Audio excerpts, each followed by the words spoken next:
Je trouve qu'il n'y a pas assez de bornes. Il n'y a pas assez de bornes. Tu sors de Montréal, Richard, tu t'en vas à Québec, il n'y a pas assez de bornes. Il n'est pas normal qu'on nous vante la simplicité d'un véhicule électrique, mais que chaque fois que je fais Montréal-Québec, il faut que je coordonne le choix de mon hôtel avec la disponibilité d'une borne. Ouch! Alors, il y a des bornes rapides.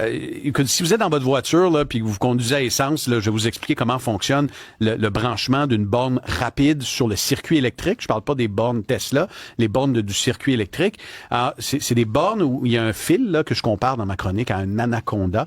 Et c'est un très gros fil qui est retenu avec une tension. Et là, pour le déployer sur plusieurs mètres, faut vraiment tirer.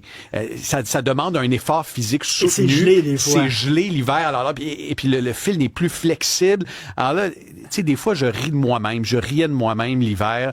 Les deux pieds dans la neige à Trois-Rivières, par exemple. Puis là, tu viens d'attendre une demi-heure pour que la borne se libère en regardant les autres autour de toi et en disant, mais qu'est-ce que je suis en train de faire?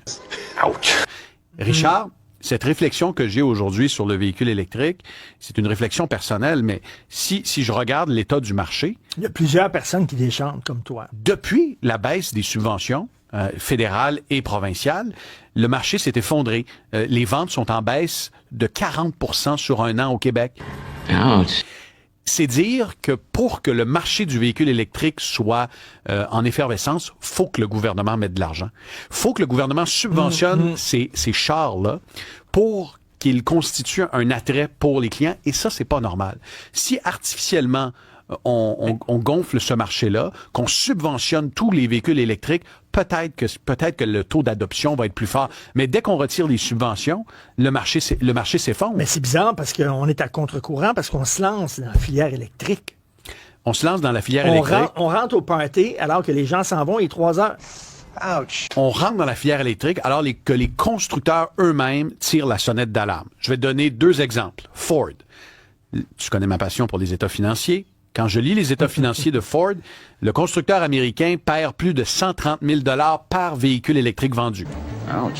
Ce que ça veut dire concrètement, c'est qu'on n'a pas réussi encore à amortir les coûts de développement, de fabrication et de conception des véhicules électriques.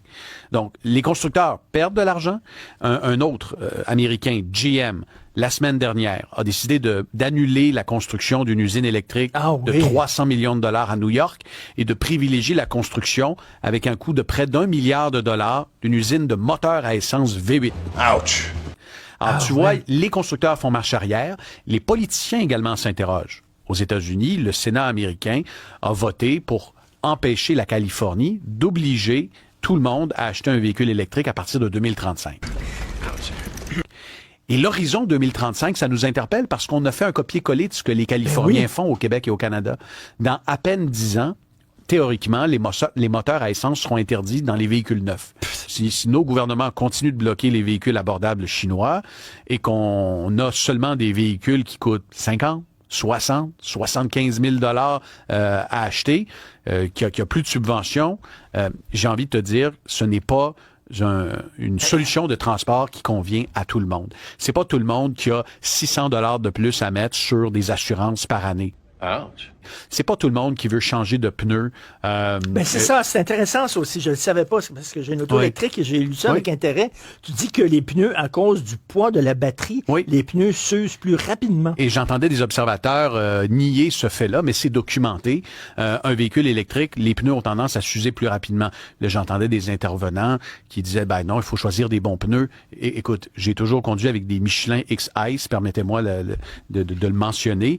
Et ces pneus-là, qui sont des pneus de qualité, n'ont même pas réussi à traverser les 15 000 km en 2 hivers. Et à mon changement de pneus, on m'a dit qu'ils étaient finis. Ouch. Après 2 hivers? Après 2 hivers. Alors, tu sais, quand on parle de pollution, là, il y a les coûts. Il y a les coûts et les coûts d'une borne à la maison, Richard. C'est pas tout le monde qui a plusieurs milliers de dollars. Si vous êtes chanceux, votre panneau électrique est à côté, tant mieux. Mais si votre panneau est pas récent et qui est à l'autre bout, vous allez devoir trouver un bon disjoncteur, vous allez devoir payer le fil, l'installation d'un électricien.